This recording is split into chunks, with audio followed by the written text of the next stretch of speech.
بسم اللہ الرحمن الرحیم الحمدللہ۔ آج ہماری تلاوت کا آغاز 9ویں پارے کے آخری پاؤ سورہ انفال۔ انفال مال غنیمت۔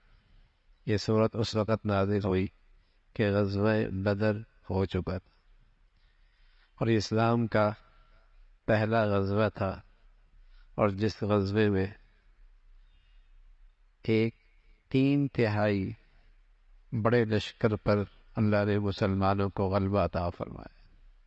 ان کی تعداد 313، دشمن کی تعداد 1000۔ وہ مسلح جتھا پورے اسلحے کے ساتھ، اور یہ تھوڑا سا تعداد معمولی سی زندگی کے معمولی سا سامان ساتھ تھا۔ 3 گنا بڑے لشکر کو مسلمانوں کے ہاتھوں سے شکست ہوئی۔ مال غنیمت سامنے آیا۔ پہلی مرتبہ آیا تو رائے میں فرق آیا، کس کو کتنا ملے گا، تو اللہ رب العزت نے انہیں خطاب کیا، ساری امت کو سبق دیا، اتفاق کی بنیاد خوف خدا ہے۔ سورت کا آغاز ہے اتقوا اللہ، اللہ سے۔ اگر اللہ کا خوف ہو اور فکر آخرت غالب ہو جائے تو بڑے جھگڑے بھی لمحوں میں ختم ہو جاتے، اور خوف خدا نہ ہو تو معمولی مولی باتیں بھی جسے کہیں کہ نفرتوں کے پہاڑ بن جاتے۔ تو امت کو تلقین فرمائی اتقوا اللہ، اللہ سے ڈرو۔ تقوی، خوف خدا، آخرت کی فکر کا غلبہ، یہ جھگڑے ختم کر دیتے اور دل صاف کرنا آسان ہو جاتا ہے۔ دلوں میں خوشگواری، محبتوں کے جذبات لانا آسان ہو جاتا ہے۔ تو صحابہ کے واسطے سے ساری امت کو تلقین فرمائی۔ پھر اللہ نے ان مخلص ایمان والوں کی ایمان کی گواہی دی، اور ایمان والوں کے 5 نمایاں خوبیوں کا تذکرہ فرمایا۔ 3 کا تعلق دل سے ہے، 1 کا تعلق بدن سے ہے، 1 کا تعلق مال سے ہے۔ 5 نمایاں ایمان والوں کی خوبیاں۔ پہلی بات فرمائی ذکر اللہ وجلت قلوبہم، اللہ کی عظمت، اللہ کی عقیدت، محبت اتنی ہے کہ اس کا ڈر دل میں بیٹھا ہوا۔ یہ ڈر وہ نہیں ہوتا جو درندے سے ہوتا ہے، کسی مہلک جانور سے ہوتا ہے۔ باپ کی عظمت دل میں ہے، شرماتا ہے۔ استاد کا احترام دل میں ہے تو ڈرتا ہے۔ سبحان اللہ، اللہ کا جو ڈر ہے نا، وہ بے سکون نہیں کرتا، اس سے سکون میں اور اضافہ ہوتا ہے، اس لیے کہ وہ ڈر عظمت کے ساتھ ہے، محبت کے ساتھ ہے، عقیدت کے ساتھ ہے، احسانات اللہ کے یاد ہے۔ یہ ڈر ہے، یہ مومن کے دل میں ہوتا ہے۔ اس لیے جب بھی اسے اللہ کی یاد آتی ہے تو اس سے حیا آتی ہے۔ ایک خوبی تو یہ ہے۔ دوسری فرمایا جب یہ قرآن سنتے ہیں تو ایمان کے نور میں اضافہ ہوتا ہے۔ اللہ ہمیں بھی ایسا قرآن پڑھنا سننا نصیب فرما دے جس سے ہمارے ایمان میں اور اضافہ ہو۔ تیسری علامت بتائی، وہ اپنے اللہ پہ اعتماد اور بھروسہ کرتے ہیں۔ اسباب اختیار کرتے ہیں، لیکن کامیابی کے لیے وہ اسباب کو آخری درجہ نہیں سمجھتے، بلکہ وہ جانتے ہیں اسباب جس ذات کے ہاتھ میں ہے، نتیجہ بھی اسی کے ہاتھ میں ہے، کرے گا اللہ۔ چوتھی خوبی ان ایمان والوں کی یہ ہے، نماز قائم کرتے ہیں۔ نماز پڑھتے نہیں ہیں، نماز قائم کرتے ہیں۔ پڑھنے میں اور قائم کرنے میں فرق ہے۔ نماز قائم یہ ہوتا ہے کہ اس کے تمام آداب اور شرائط کی رعایت رکھ کے نماز پڑھنا۔ اگر یہ آداب کی شرائط نہیں رکھیں گے تو نماز پڑھنا ہوگا، قائم کرنا نہیں ہوگا۔ فرمایا نماز قائم کرتے۔ اور 5ویں خوبی بتائی، اللہ کا دیا ہوا مال خرچ کرتے ہیں۔ تو اللہ بھی نے فرمایا اولئک هم المؤمنون حقا، یہ سچے ایمان والے ہیں جن میں یہ 5 خوبی ہیں۔ صحابہ کے بعد رضوان اللہ علیہ مجمعین کے بعد اس امت کی سب سے بڑی شخصیت حسن بصری رحمۃ اللہ علیہ، صحابہ کے بعد یعنی تابعین میں سب سے بڑے آدمی حسن بصری رحمۃ اللہ علیہ، ان سے کسی نے پوچھا آپ ایمان والے؟ تو حسن بصری فرمان لگے ایمان کی دو شان ہے، ایک تو وہ ایمان والا ہوتا ہے آمنت باللہ و ملائکتی و کتبی و رسلی والیوم الآخر والقدر خیری و شرہ من اللہ تعالی، ان چیزوں پر ایمان لانا، اس لحاظ سے تو میں ایمان والا ہوں۔ باقی دوسرا وہ ایمان والا ہوتا ہے جس کی اس آیت میں بتایا گیا، اس کے بارے میں کچھ نہیں کہہ سکتا، امید تو رکھتا ہوں لیکن یقین سے کچھ نہیں کہہ سکتا۔ اتنا بڑا آدمی وہ بھی یہ کہہ رہے ہیں۔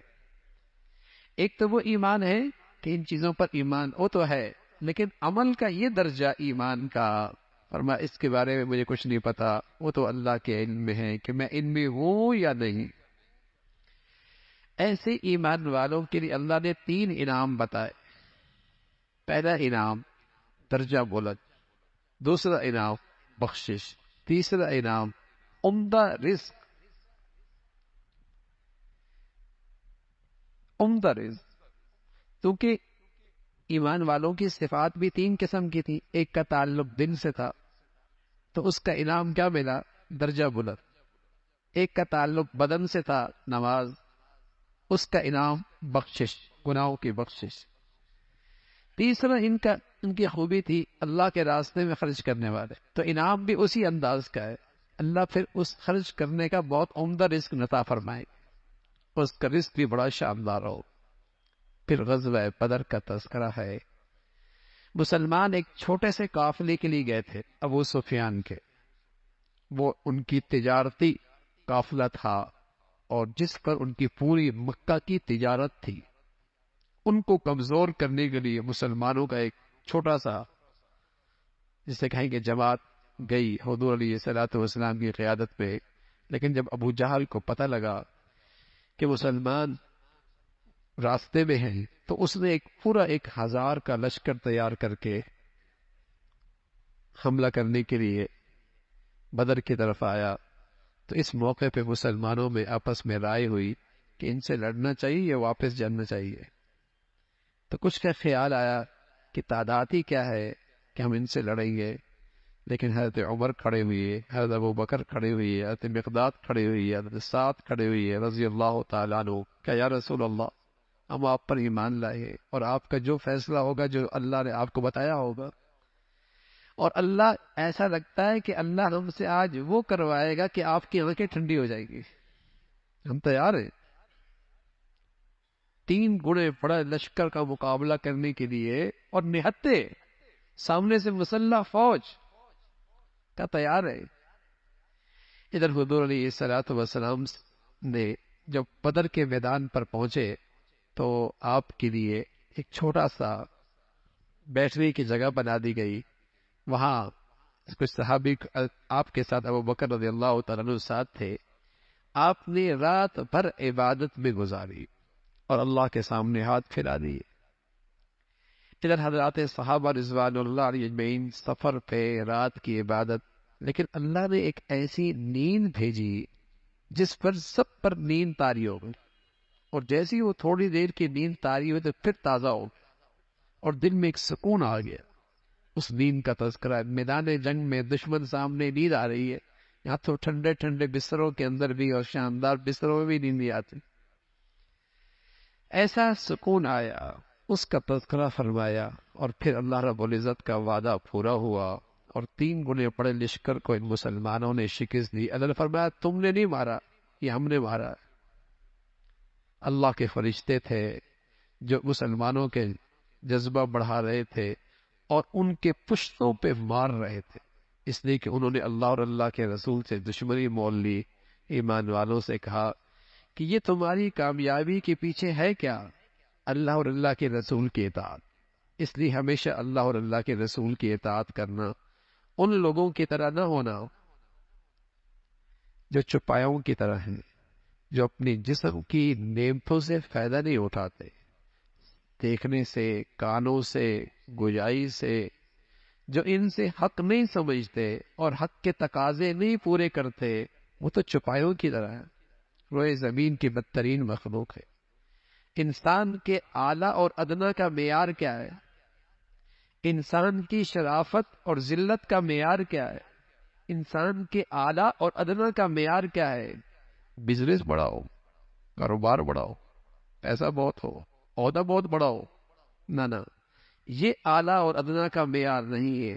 اعلیٰ اور ادنا کا معیار قرآن کا یہ ہے، اگر اللہ کا فرما بردار ہے تو وہ بہت اعلیٰ ہے، اور اگر اللہ کا فرمانبردار نہیں، نافرمان ہے، تو وہ تو جانور ہے، وہ تو چپایا ہے، وہ تو انسان کہلانے کے لائق ہی نہیں ہے۔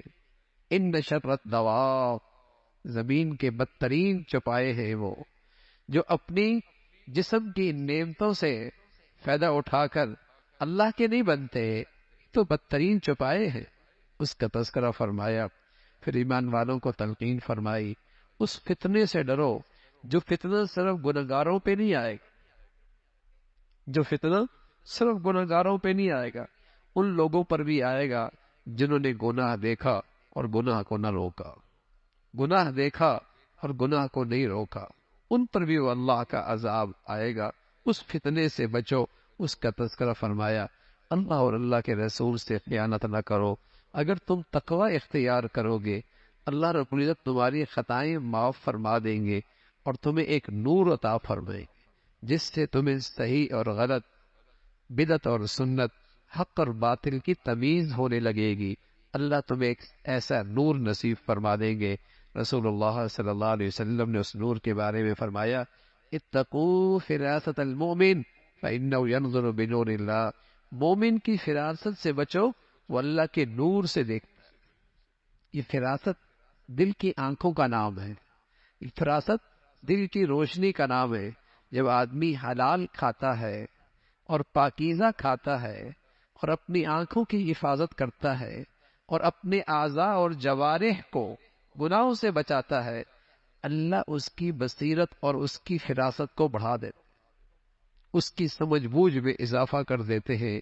وہ اچھے فیصلے کرتا ہے، اچھا مشورہ دیتا ہے، اچھی رائے رکھتا ہے، زندگی کا صحیح مقصد سامنے رکھتا ہے۔ یہ بصیرت اللہ رب العزت تقوی اور نیکی کی برکت سے عطا فرما دیتے ہیں۔ قرآن کے اندر فرمایا، کفار کہا کرتے تھے، اگر آپ کا کہا ہوا دین سچا ہے تو پھر اللہ کی ہم پر پتھروں کی بارش کیوں نہیں ہوتی؟ تو اللہ رب العزت نے جواب دیا، جب تک آپ ان میں ہیں ان پر عذاب نہیں آئے، ان پہ عذاب نہیں آئے۔ اور دوسری صورت یہ ہے، جب تک آپ کی امت اللہ سے معافیاں مانگتی رہے گی تب بھی اللہ کا عذاب نہیں آئے گا۔ اللہ کے نبی تو ہم میں موجود نہیں، لیکن ایک نسخہ آج بھی موجود ہے، اور وہ ہے استغفار۔ گناہ ہو جاتا ہے، لیکن اگر یہ امت معافیاں مانگتی رہے گی اللہ کے عذاب سے محفوظ ہو جائے گی۔ کفار کو اپنے ایک خدمت پر بڑا ناز تھا، کہتے تھے ہم تو مسجد حرام کے متولی ہیں، ہم تو مسجد حرام کی خدمت کرتے ہیں، ہم متولی ہیں۔ اللہ فرما رہا ہے متولی نہیں، متولی تو وہ ہوتا ہے جو اللہ سے ڈرتا ہے، تم تو مسلط ہو، تم تو مسلط ہو۔ اصل متولی اللہ کے گھر وہ ہوتا ہے جو پرہیزگار ہو، جو اللہ والا ہو، جو نیک ہو، وہ متولی ہوتا ہے۔ باقی تو مسجدوں پہ لوگ مسلط ہوتے ہیں، مسجدوں کے جسے کہیں کہ مسلط شدہ ہوتے ہیں، تو انہیں اس بات پر فخر ہوتا تھا کہ ہم مسجدوں کی، مسجد حرام کی خدمت کرتے ہیں۔ اس کی مذمت فرمائی، ایک دن آئے گا جہاں اچھے برے کی تمیز ہو، اچھے برے الگ الگ ہو جائیں گے، اس کا تذکرہ فرمایا۔ پھر اہل ایمان کو تلقین فرمائی، جہاد اس وقت تک رہے گا جب تک کہ اللہ کا دین پورے طور پہ غالب نہ ہو جائے۔ مال غنیمت کی تقسیم کا طریقہ بتایا، اور پھر غزوہ بدر میں اللہ کے نبی صلی اللہ علیہ وسلم کس طرح اپنے ساتھیوں کو میدان میں بٹھا رہے تھے اور مورچوں پہ بٹھا رہے تھے اور میدان کے لیے تیار کر رہے تھے، اس نقشے کا ذکر فرمایا۔ ان کی نظر میں تم تھوڑے لگ رہے تھے اور تمہاری نظر میں وہ تھوڑے لگ رہے تھے۔ اللہ چاہتا تھا کہ یہ معاملہ ہو جائے، یہ معاملہ ہو جائے، تاکہ آج اللہ حق اور باطل کا فیصلہ فرما دے اور سر کی آنکھوں سے دنیا دیکھے کہ حق والوں کے ساتھ کیسی اللہ کی مدد اور نصرت ہوئی، اس کا تذکرہ فرمایا۔ لیکن میدان جہاد میں کامیابی کے اصول بھی بتائے، اللہ کو نہ بھولنا، اللہ کو نہ بھولنا، اللہ اور اللہ کے رسول کی اطاعت کرنا، آپس میں اختلاف نہ کرنا، ثابت قدم رہنا، یہ سارے اصول بتائے تاکہ تم میدان کے اندر جمے رہو گے، پھر کامیابی تمہاری قدم چومے گی۔ سراقہ ابن مالک، اس کی شکل میں شیطان میدان میں آیا اور ان مشرکین کا حوصلہ بڑھا رہا تھا، لیکن اس نے جب فرشتوں کو دیکھا تو بھاگ نکلا اور کہنے لگا میں وہ دیکھ رہا ہوں جو تم نہیں دیکھ رہے، میں وہ دیکھ رہا ہوں جو تم نہیں دیکھ رہے۔ اس کا تذکرہ فرمایا شیطان اور بھاگا، اور پھر اللہ کے فرشتے ان مشرکین کے پشتوں پہ ضربے لگا رہے تھے۔ اسی طرح جب کافر مرتا ہے تو شیطان، اللہ کے فرشتے اس کے پشتوں پہ ضرب لگا رہے ہوتے، پٹائی کر رہے ہوتے اور سخت پٹائی کر رہے ہوتے ہیں۔ یہ تو اللہ کا نظام ہے، اگر کافر اور منافق کا مرنا دنیا دیکھ لے تو اس کو چھوڑ کے بھاگ نکلے، اس کو چھوڑ کے بھاگ نکلے۔ بس بھائی اللہ ایمان کے ساتھ زندگی دے اور ایمان پہ خاتمہ نصیب فرمائے۔ پھر اللہ رب العزت نے تذکرہ فرمایا کہ اس موقع پہ تو تمہارے پاس ظاہری وسائل نہیں تھے اور 100% اللہ کی مدد اور نصرت تھی، لیکن ایمان والوں کو تلقین فرمائی عسکری لحاظ سے بھی، عسکری لحاظ سے بھی، مادی لحاظ سے بھی، اور روحانی اور ایمانی لحاظ سے بھی ہمیشہ تیاری میں رہو، ہمیشہ تیاری میں رہو۔ میدان جنگ کے سامان کے لیے ہمیشہ اپنا عسکری سامان اور مادی سامان کے ساتھ ساتھ ایمانی اور روحانی لحاظ سے بھی ہمیشہ تیار رہو، اور ایسی تیاری کرو کہ تمہارا روب اور دبدبا دشمنوں پر بیٹھ جائے۔ لیکن بدقسمتی ہے آج پوری دنیا کا مسلمان فکری لحاظ سے بھی، علمی لحاظ سے بھی، روحانی لحاظ سے بھی اور عسکری لحاظ سے بھی غیروں کا محتاج، غیروں کا محتاج ہے۔ حالانکہ یہ سب چیزیں مسلمانوں کے دین نے ان سے کہی تھی کہ تم نے اپنے آپ کو تیار رکھنا ہے، اس کا تذکرہ فرمایا۔ پھر بتایا کہ میدان جنگ کا ساز و سامان تیار کرنا اور عسکری سامان اکٹھا کرنے کا مطلب یہ نہیں کہ جنگ ہی کرنی ہے، یہ مطلب نہیں کہ جنگ ہی کرنی ہے۔ اگر دشمن صلح کے لیے تیار ہو جائے اور صلح میں مسلمانوں کی مصلحت ہو تو صلح کرنی، اس کا تذکرہ فرمایا، اور ساتھ تلقین فرمائی کہ تمہاری الفت اور محبت کی بنیاد نیکی ہے، اور کوئی چیز تمہارے اندر محبت اور الفت نہیں پیدا کر سکتی۔ اہل ایمان کو تلقین فرمائی اے نبی انہیں جہاد کے لیے ابھاریے، اور اللہ رب العزت کی مدد اور نصرت تمہارے ساتھ ہوگی۔ جب بدر کے قیدی آئے تو 70 قیدی گرفتار ہوئے مشرکین کی، رائے بری اب ان کے بارے میں کیا کیا جائے۔ حضرت عمر نے فرمایا یا رسول اللہ انہیں قتل کر دے، ان سارے کے ساروں کو قتل کر دے۔ اللہ کے نبی صلی اللہ علیہ وسلم کی وہ فطرتی شفقت رحمت، آپ نے فرمایا فدیہ دے کر انہیں رہا کر دو۔ اللہ کی طرف سے قرآن کی آیتیں آ گئی، اللہ کو عمر کی رائے پسند آئی، اللہ تعالیٰ کو عمر کی رائے پسند آئی، اس کا تذکرہ فرمایا اور اہل ایمان کو تلقین فرمائی۔ ایمان والو، کفار سارے کے سارے آپس میں ایک دوسرے کے مددگار اور معاون ہیں، تمہارے خلاف سب متحد ہو جاتے ہیں، معاشی لحاظ سے، سرحدی لحاظ سے، مفادات کے لحاظ سے ان کا آپس میں کتنا ہی اختلاف کیوں نہ ہو، لیکن اسلام دشمنی میں سب اکٹھے ہو جاتے ہیں۔ مسلمانوں، اگر تم اکٹھے نہ ہوئے تو دنیا کو پھر فساد سے کوئی چیز نہیں بچا سکتی۔ یہ اکٹھا ہونا تو تمہاری ضرورت تھی، اور تمہارا مذہب کا تقاضا تھا، اور تمہارے اسلام کا تقاضا تھا کہ تم رنگ، نسل، وطن، علاقے، یہ جتنے رشتے ہیں ان سب سے بالا تر رشتہ ایمان اسلام کا رشتہ ہے، ان سب سے بڑا رشتہ ایمان اسلام کا رشتہ ہے، تم ایک ہو جاتے، اس کا تذکرہ فرمایا۔ پھر سورہ برات ہے، فتح مکہ کے بعد مسلمانوں کے ساتھ جو مشرکین کے معاہدے تھے ان تمام معاہدوں سے برات کا اعلان کر دیا، 4 مہینے کی مہلت دی، اور پھر فرمایا پھر بھی کوئی اگر میدان میں آنا چاہے، لڑنا چاہے، پھر آپ انہیں مارے اور انہیں قتل کرے۔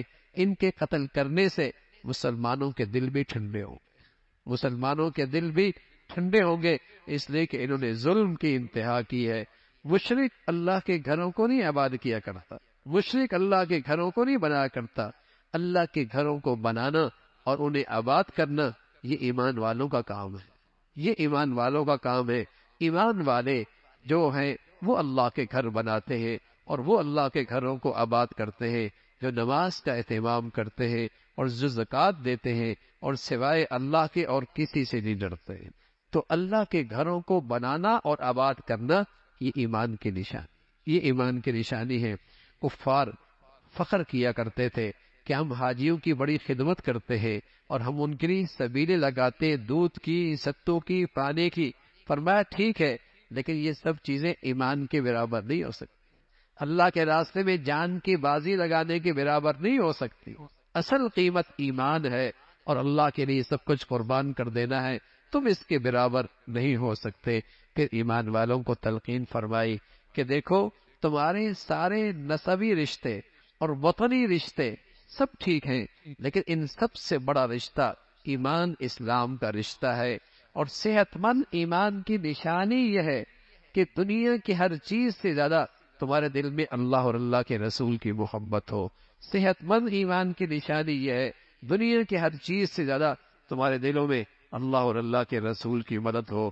غزوہ حنین کا واقعہ ذکر فرمایا، مسلمانوں کی تعداد زیادہ تھی، خیال آیا کہ بدر میں تھوڑے تھے، جیت گئے، اب تو ہماری تعداد بڑی ہے۔ بس یہ خیال آنا تھا کہ میدان مشکل ہو گیا اور یہ جنگ مشکل ہو گئی، مسلمانوں کے پاؤں اکھڑنے لگے۔ پھر اللہ کی مدد اور نصرت آئی جب انہیں اپنی غلطی کا احساس ہوا کہ آج نظر اپنی تعداد پہ پڑی، اللہ کی مدد اور نصرت سے نظر ہٹی تو پاؤں میدان سے اکھڑنے لگے۔ تنبیہ فرمائی، پھر اللہ کی مدد آئی اور اللہ نے کامیابی نصیب فرمائی۔ پھر فرمایا مشرک نجس ہے، یہ مسجد حرام میں داخل نہیں ہو سکتا۔ پھر یہودیوں کا غلط عقیدہ ہے کہ عزیر اللہ کے بیٹے ہیں، عیسائی کہتے ہیں عیسیٰ اللہ کے بیٹے ہیں۔ فرمایا یہ سب ان کے منہ کی باتیں ہیں، اللہ ان تمام شرکیہ رسوم سے پاک ہے، وہ ذات اپنی ذات و صفات میں اکیلی ہے، اللہ کا دین بلند ہوگا۔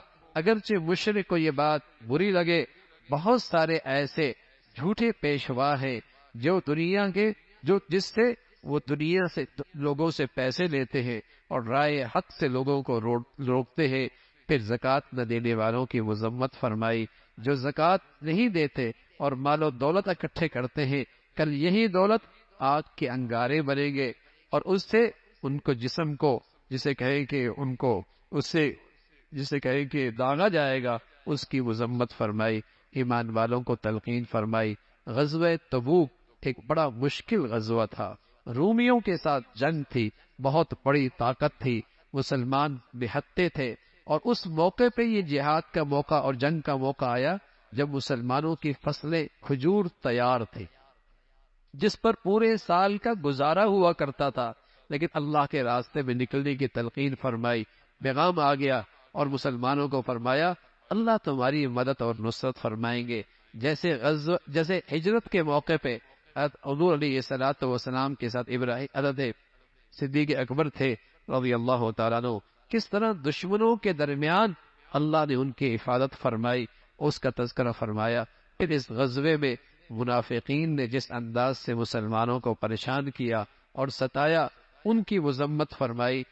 یہ بہانے بناتے ہیں اور جان بچانے کی فکر کرتے ہیں، اگر یہ ساتھ چلے بھی جاتے تو سوائے شرارتوں کے ان کا اور کچھ کام نہیں تھا، ان کا خرچ کرنا اللہ کے ہاں قابل قبول نہیں ہے۔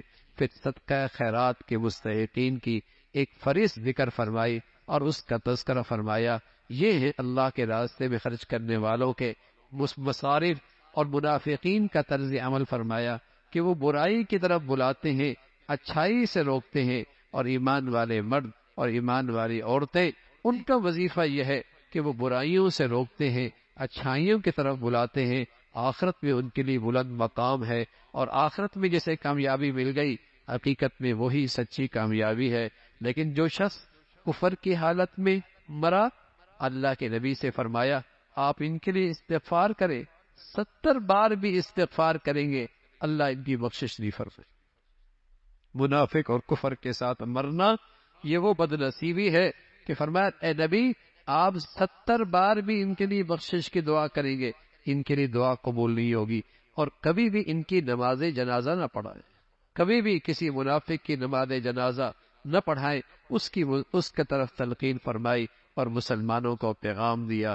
پھر اللہ کے راستے میں جو لوگ نہیں جاتے وہ منافقین، ان کا تذکرہ فرمایا، لیکن کچھ مخلص ایمان والے بھی جن کے پاس سواریاں نہیں تھے، جن کے پاس وسائل نہیں تھے اللہ کے راستے میں نکلنے کے لیے، لیکن ان کی آنکھوں سے آنسو جاری تھے، حسرت تھی ہم اس نیکی کو کیوں نہیں کر پا رہے اور اس نیکی کے اندر ہماری شرکت کیوں نہیں ہو رہی۔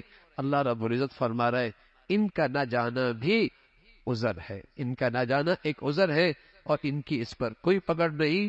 پکڑ تو ان پہ ہے جو یہ نیکی کر سکتے ہیں اور ان کے پاس تمام وسائل میسر ہیں، پھر گھر میں بیٹھی ہوئی ہیں۔ اللہ رب العزت نے ان کے دلوں پہ مہر لگا دی، ان کی مذمت فرمائی ہے۔ اللہ رب العزت دین کی صحیح سمجھ نصیب فرما دے۔